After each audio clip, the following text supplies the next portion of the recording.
Now, I'm just using these skips as eighth notes, This is commonly used in bebop. They use eighth notes all the time, but they also use a really, really cool technique which involves triplets with a half step below approach, a bebop approach called a half step below approach. I've been teaching about this three-step system that I use to creating bebop improvisational lines. And the 3 steps are going to be skips, steps, and bebop approaches. Skip, steps, and bebop approaches. Now, a lot of times when I listen to my students playing, they're missing skips, or they're missing steps, or they're missing all 3, really. So in this particular video, I'm going to be talking all about skips, because students tend to have a hard time with the skips. Now, there's specific skip patterns that I'm going to show you how to use in different ways. I'm going to tell you what the patterns are over a minor 7, dominant, and major 7, and I promise you when you work on these, it's going to drastically elevate the sound of your improvisational bebop lines. My name is Brendan Lowe, creator and founder of JazzPianoSchool.com.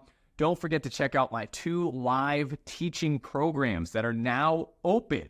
My 9-month mastermind program that allows you to work and study with me is open, and my 3-month Accelerator program is now open that allows you to study with my amazing staff of educational jazz pianists. So go to jazzpianoschool.com/group to check out all the information on that. With that being said, let's dive right in.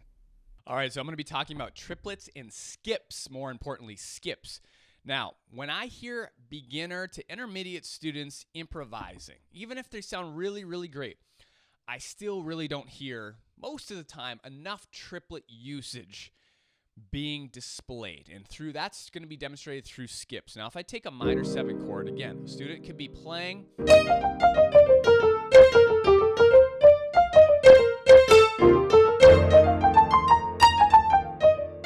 so on and so forth.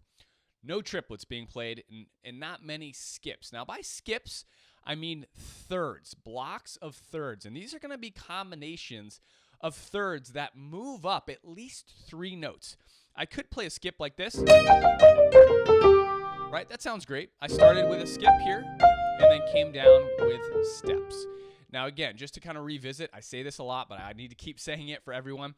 Bebop and bebop improvisational lines, if you're into that, is comprised and made up of 3 components: steps, skips, and bebop approaches. Steps, skips, and bebop approaches. So if you don't have the skips in your lines aren't going to be fully sounding like bebop, and you're probably not going to be that happy with what your playing sounds like.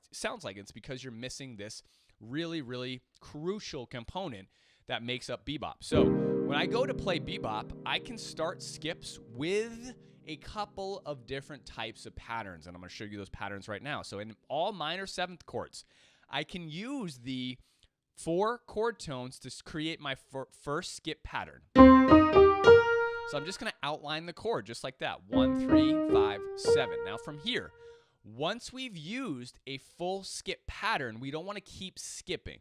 Now, I say we don't want to keep skipping, meaning like, of course, it's jazz. You can improvise however you want. I'm not going to tell you what to do, what not to do. You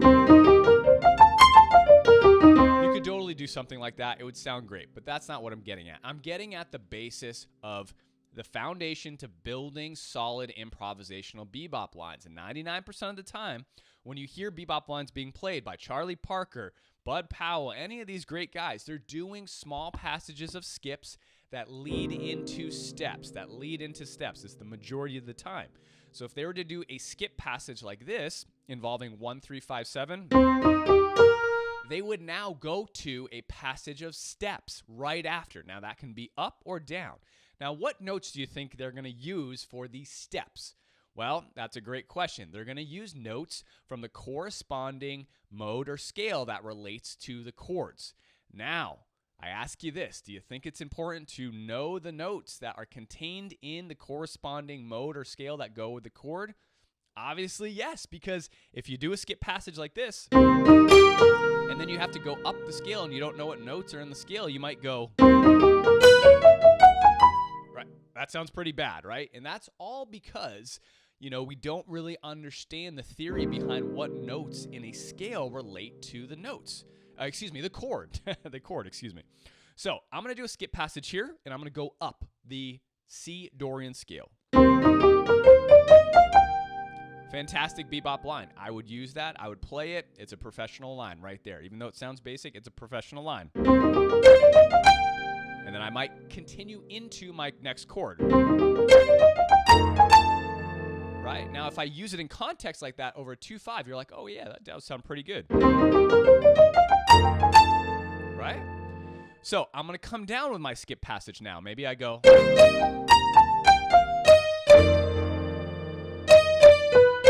Right? So I'm going up, and then I'm coming down the scale, and then I'm finishing with a bebop approach.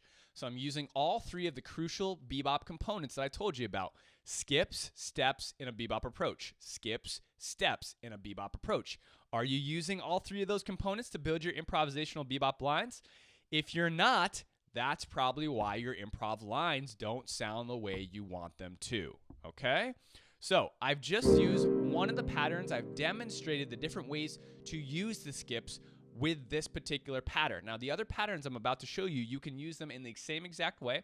I'm not going to do demonstrations for all of them. I just use this first pattern as a demonstration, but you can play around with them. So for minor 7th chords, there's a lot of skip patterns that are commonly used. 1, 3, 5, 7, going up or down. Doesn't matter. If I go down, and then I might run down the scale even more. Right? If I go down, I might run the scale up. Sorry. Right? Just like that.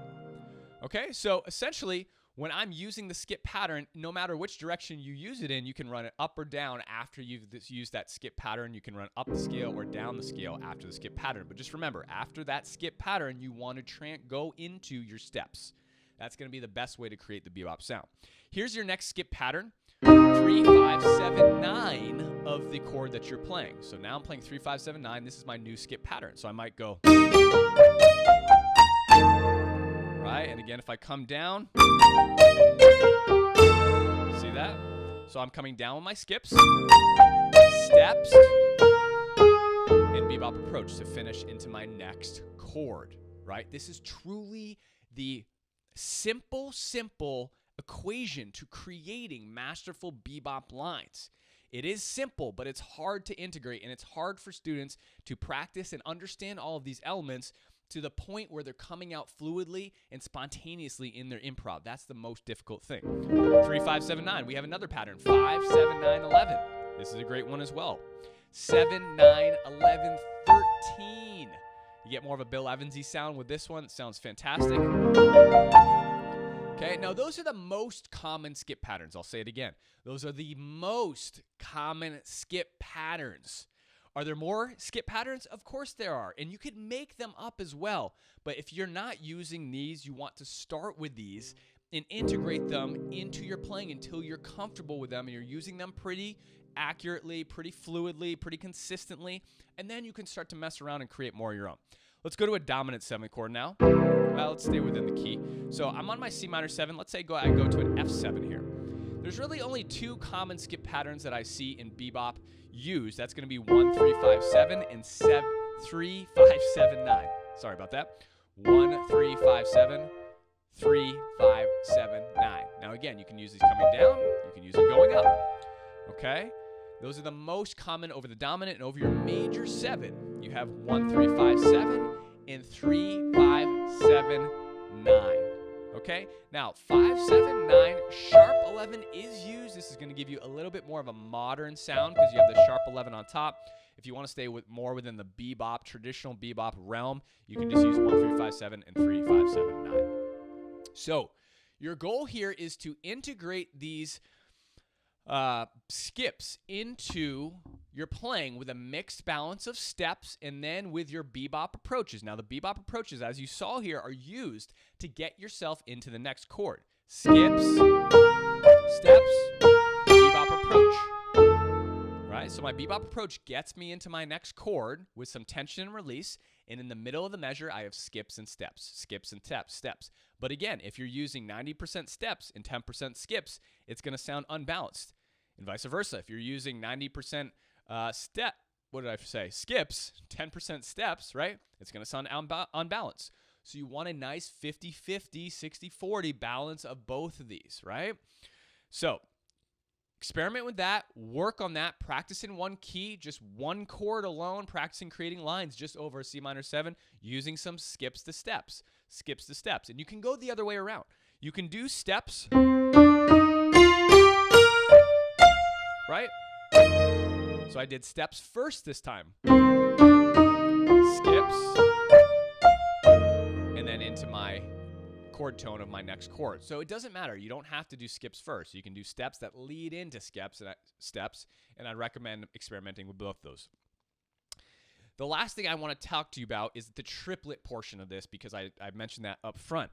Now, I'm just using these skips as eighth notes, This is commonly used in bebop. They use eighth notes all the time, but they also use a really, really cool technique which involves triplets with a half step below approach, a bebop approach called a half step below approach.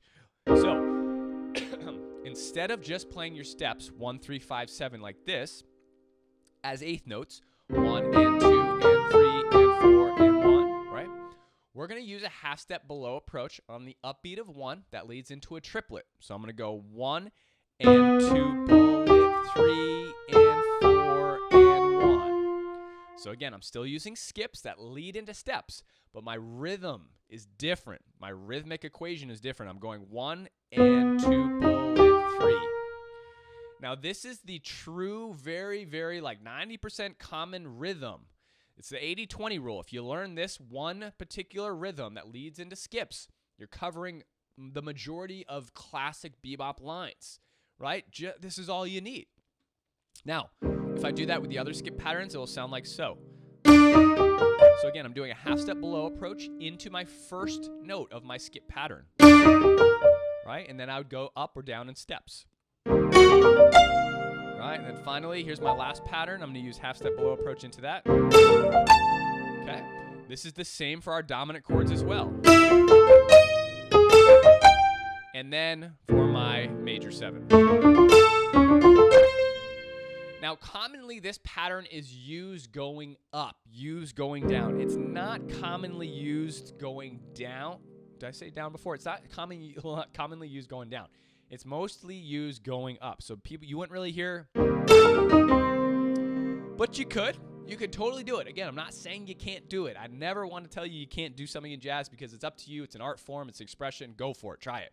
I'm just telling you, when you put on the albums and you listen to Charlie Parker, Bud Powell, Wynton Kelly, these classic Red Garland, these classic bebop players, that's just commonly not what they're doing. They're going to be playing most of the time up, but experiment with this. It's your own voice. It's your own expression. If you want to go down, you can totally do that, right? So I might go,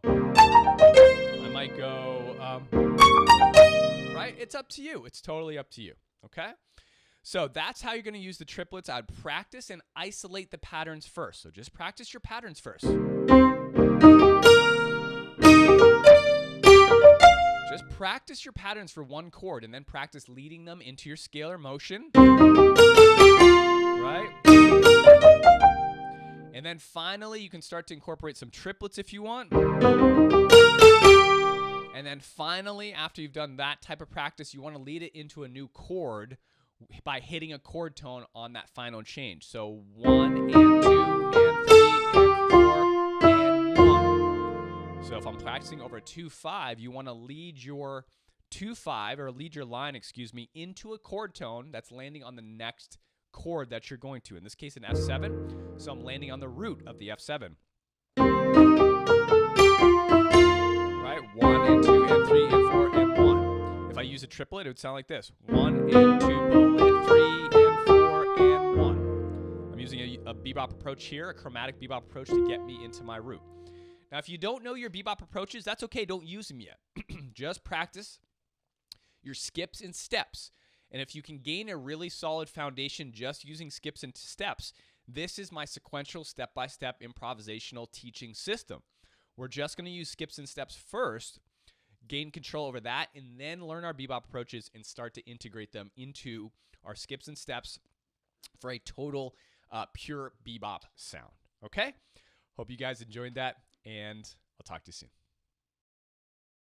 Well, if you enjoyed that video lesson, definitely go ahead and subscribe to the Jazz Piano School YouTube channel, because we release a new lesson video just like the one you saw every single week. And we have other content educational series called Tips, Tricks, and Transcriptions that we release every single week as well. And don't forget to go to jazzpianoschool.com to check out all of the other amazing free education available there. And if you're looking to take some next steps on your jazz piano journey, we do have a membership available, many courses, and even live teaching programs that allow you to work with myself and my staff of Jazz Piano School educators. My name is Brendan Lowe, creator and founder of Jazz Piano School. Thank you so much for watching, and happy practicing.